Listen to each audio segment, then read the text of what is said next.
Welcome to our channel, and today we will discuss on alimentary canal. If you remember that we were discussing on alimentary canal yesterday also, but it was its passage, and today we will move on wall of alimentary canal and what is the structures behind structures and layers in wall of alimentary canal from oesophagus to rectum and all the things. Before that, we will revise the things which we covered yesterday. So firstly, in short revision. Okay. Firstly, we were starting from mouth. So alimentary canal. We will start from digestive system. Digestive system have two parts: alimentary canal and gland, and we will focus on alimentary canal. And in alimentary canal, there are two openings, that is mouth and here anus. So mouth leads to oral cavity. एक चीज़ हमने कल कहा था कि mouth को ही हम oral cavity बोल सकते हैं या फिर बकल कैविटी बोल सकते हैं, लेकिन ऐसा नहीं है. मतलब थोड़ा सा डिफरेंस आ जाता है. शायद मैं कल ये गलती थी. माउथ को ओरल कैविटी या बकल कैविटी हम नहीं बोलेंगे, क्योंकि इन जनरल आप बोल सकते हैं, लेकिन माउथ जो है ये वाला पोर्शन हमारा माउथ कहलाएगा. लिप्स वगैरह अंदर की चीज़ें थोड़ी सी माउथ कहलाएंगी, और माउथ के अंदर जो कैविटी है, खाली जगह है, उसको हम ओरल कैविटी बोलेंगे या बकल कैविटी बोलेंगे. तो वो थोड़ा सा मिसकंसेप्शन हो गया था, तो उसको हम ठीक करेंगे. तो oral cavity leads to mouth leads to oral cavity, and oral cavity leads to pharynx, which is common passage for food and air. And pharynx leads to oesophagus, जो कि पोस्टीरियर पार्ट में, मतलब एक्सटेंड पोस्टीरियरली एक्सटेंड होता है और extend होकर stomach में खुलता है. स्टोमक में खुलने से पहले यहाँ पे the opening of ओएसोफेगस in stomach is guarded by gastroesophageal sphincter. So in a stomach have also three parts, like cardiac, fundic and pyloric, which we have already read. That we remember it with trick. What? That it will be arranged alphabetically: C, F and P, cardiac, fundic and pyloric. Okay. And next, stomach will open in small intestine, and there is also a sphincter which guard the opening of stomach into intestine. Sphincter is called pyloric sphincter. तो यहाँ पाइलोडिक sphincter होगा. उसके बाद small intestine का part आता है. Small intestine भी तीन पार्ट्स में बटे हुए होते हैं: ड्यूडेनम, जजुनम एंड इलियम. इसको भी हम अल्फाबेटिकली याद रख सकते हैं, DJNI. ठीक है, एक मिनट. हाँ, इसको हमने कहा था कि अल्फ़ाबेटिकली याद रख सकते हैं. शायद पिछले वाले सेक्शन में हमने कह दिया था कि अल्फ़ाबेटिकली याद रख सकते हैं, लेकिन यहाँ पे आई पहले मतलब आई और जे में थोड़ा सा कन्वर्जन होगा, तो आप याद कर लीजिएगा कि ड्यूडेनम पहले, उसके बाद फिर जेजुनम, फिर इलियम, लास्ट में ileum. Ileum highly coil part होता है और जेजुनम थोड़ा सा कम क्वाइल होता है. और डेडुनम जो है सो हमारा कौन सा सेप्ट होता है? सिप भी था इसका, तो हमारा यू सेप्ट होता है डेडुनम. और हमारा स्टोमक जो है वो जे सेप्ट होता है और लेफ्ट पोर्शन एब्डोमिनल कैविटी के लेफ्ट साइड पे ही प्रेजेंट होता है. उसके बाद हम आ गए यहाँ पे, हमारा स्मॉल इंटेस्टाइन इलियम के बाद ख़त्म हुआ, और यहाँ पे हमारा स्मॉल इंटेस्टाइन कहाँ खुलेगा? लार्ज इंटेस्टाइन में खुलेगा. और लार्ज इंटेस्टाइन की शुरुआत होती है सिकम से. Caecum, this is cecum, and cecum have a vermiform appendix which is also called small blind sac, and here some symbiotic host microorganisms are present. And cecum opens into colon. Colon have three parts: ascending, transverse and descending colon. And finally colon open into rectum, and rectum opens into anus. So here the passage of alimentary canal is completed, and we will next move on our today's topic, which is wall of alimentary canal. हमारा oesophagus से यहाँ से लेके यहाँ तक जो चीज़ें थी, यहाँ पे तो वॉल तो होगा ना, एलिमेंट्री कैनल का वॉल होगा. तो वॉल किस तरह से कैसे बनती हैं और कितने लेयर्स होते हैं, ये आज हम जानेंगे. ओके, तो सबसे पहले ओइसोफेगस टू रेक्टम हमारा ये जो है वॉल प्रेजेंट होता है, और 4 लेयर का बना हुआ होता है. ये आउटर टू इनर देखें तो पहले सेरोसा आता है, फिर मस्कुलैरिस, फिर सब मुकोसा और फिर मुकोसा. और इसके लिए आप एक देख सकते हैं SM सिम कुछ इस तरह से आप याद कर सकते हैं.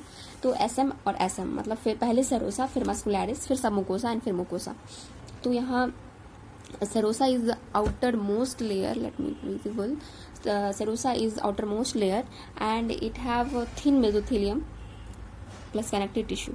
तो ये मेसोथीलियम है ना, ये एपिथेलियम ऑफ विजरल ऑर्गन को, विजरल मतलब अंदर वाले जो ऑर्गन्स हैं, तो उनको हम विजरल ऑर्गन्स बोलते हैं, जैसे स्टमक वगैरह हुआ या फिर जो भी है। तो मेजोथेलियम किसको, एपिथेलियम ऑफ विजरल ऑर्गन को हम मेजोथेलियम बोलते हैं। तो हमारा सेरोसा जो है आउटरमोस्ट लेयर है और ये थिन मेजोथेलियम और कनेक्टिव टिश्यू का बना होता है। याद करने वाली चीज़ है ये थिन मेजोथेलियम और कनेक्टिव टिश्यू का बना हुआ होगा सेरोसा। फिर मस्कुलैरिस पे हम आते हैं। तो मस्कुलैरिस स्मूथ मसल्स का बना होता है और ये अंदर से सर्कुलर होता है, आउटर मतलब बाहर से लॉन्गिट्यूडनल होता है और कहीं कहीं पे कुछ कहीं मतलब ऑब्लिक्वी मसल लेयर भी प्रेजेंट होते हैं इसमें इन सम। ओके, आपको ये मस्कुलैरिस स्मूथ मसल्स का बना हुआ होता है, ये याद रखना है। और ये इनर सर्कुलर कैसे, अगर ऐसे बनाएं इसको हम रेक्टेंगल बनाए, उसके अंदर में ही ना हम एडजस्ट कर सकते हैं सर्कल को। इस तरह से कुछ ट्रिक के हिसाब से हमें याद रखनी है चीज़ें कि इनर ये लाइनिंग इनर अंदर में आएंगी, ये गोल वाली लाइनिंग, और ये बाहर से जो है हमारा लॉन्गिट्यूडनल है, इसको हम लॉन्गिट्यूडनल मानेंगे, outer longitudinal and inner circular. Okay, और स्मूथ मसल्स का बना होता है, ऑब्लिक्वी मसल लेयर में present. Okay, so and now we move on submucosa. बाहर से अंदर आ रहे हैं हम, 4 लेयर की बात की गई थी, तो सेरोसा और मस्कुलैरिस हम कंप्लीट कर चुके हैं। अब सब मुकोसा पे आते हैं। सब मुकोसा लूज कनेक्टिव टिश्यू का बना हुआ होता है और ये लूज कनेक्टिव टिश्यू क्योंकि ये लूज है तो इसमें कुछ नर्व्स या ब्लड लिम्फ वेसल्स ये सब आ सकती हैं। तो इसमें ये सब सारी चीज़ें होती हैं, नर्व्स होती हैं, ब्लड वेसल्स होती हैं, लिम्फ वेसल्स होती हैं, तो ये सारी चीज़ें हैं। और जब हम ड्यूडेनम पार्ट में आते हैं ना, तब वहाँ जो सब मुकोसा, ड्यूडेनम पार्ट में जो सब मुकोसा होगा, वहाँ पे कुछ ग्लैंड्स प्रेजेंट होती हैं जिन्हें हम ब्रूनर्स ग्लैंड भी बोलते हैं। Okay, and now we move on मुकोसा।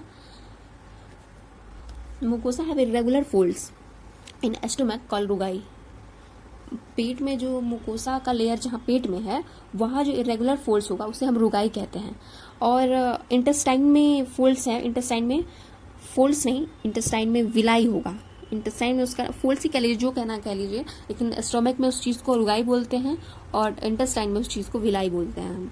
ठीक है, विलाई अब स्मॉल, और विलाई के ऊपर भी अगर स्मॉल प्रोजेक्शंस होते हैं तो वो माइक्रो ब्रस्ट बॉर्डर्ड अपीयरेंस वो देते हैं और उसे हम माइक्रो विलाई कहते हैं।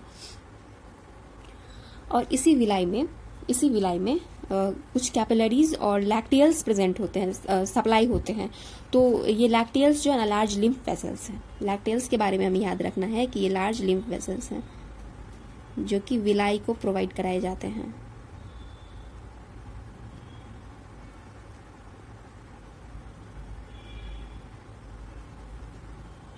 अब हम इस फिगर पे ध्यान देंगे कि क्या है। तो ये हमारा सबसे अंदर वाला लेयर मुकोसा, उसके बाद सब मुकोसा, उसके बाद ये वाला लेयर क्या हो जाएगा, मस्कुलैरिस हो जाएगा, और ये बाहर वाला सेरोसा। मस्कुलैरिस आप देख सकते हैं यहाँ, मस्कुलैरिस अंदर मुकोसा, फिर सब मुकोसा, और फिर ये वाले लेयर, ये पूरे जो लेयर हैं वो मस्कुलैरिस है। उसके बाद बाहर वाला लेयर सेरोसा, क्योंकि बाहर सेरोसा के बारे में हमने पढ़ा था ना कि वो थिन मेजोथेलियम और कनेक्टिव टिश्यू का बना होता है। तो थिन मेजोथेलियम ही तो है। मेजोथेलियम क्या था, एपिथेलियम ऑफ विजरल ऑर्गन्स, तो एपिथेलियम ही है ये। तो ये पतला वाला लाइनिंग जो है वो सेरोसा है। तो सेरोसा के बारे में हमने क्या पढ़ा था, ये आउटरमोस्ट लेयर होता है और थिन मेजोथेलियम और कनेक्टिव टिश्यू प्रेजेंट होता है। ठीक है, कनेक्टिव टिश्यू और थिन मेजोथेलियम सेरोसा के लिए। उसके बाद फिर मस्कुलैरिस, हमने इसके लिए क्या पढ़ा था कि इनर सर्कुलर आउटर लॉन्गिट्यूडनल। तो inner circular and outer longitudinal, ये लॉन्गिट्यूडनल वाली लाइनिंग है, इनर सर्कुलर आउटर लॉन्गिट्यूडनल, ये मस्कुलैरिस। और कहीं कहीं पे इसमें ऑब्लिक्वी मसल लेयर भी प्रेजेंट होते हैं और स्मूथ मसल लेयर्स का ये बना होता है।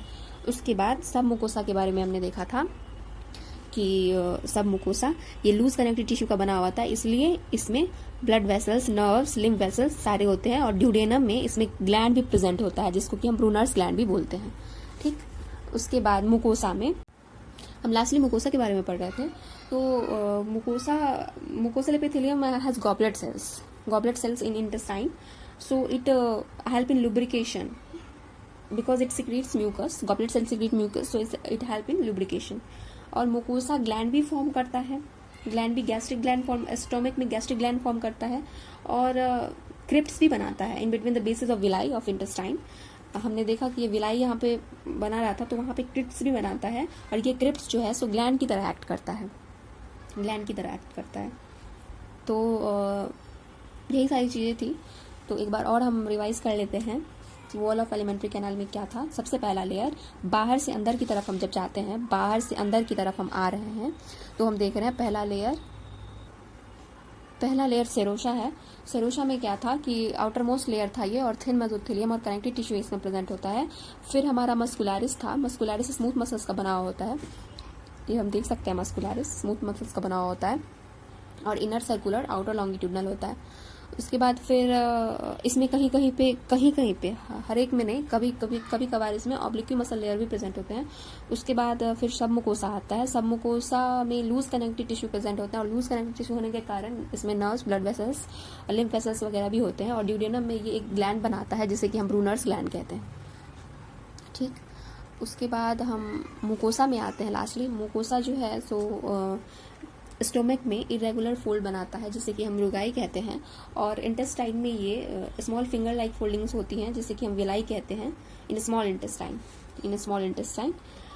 And in villi there is also numerous microscopic projections called microvilli which give brush bordered appearance, and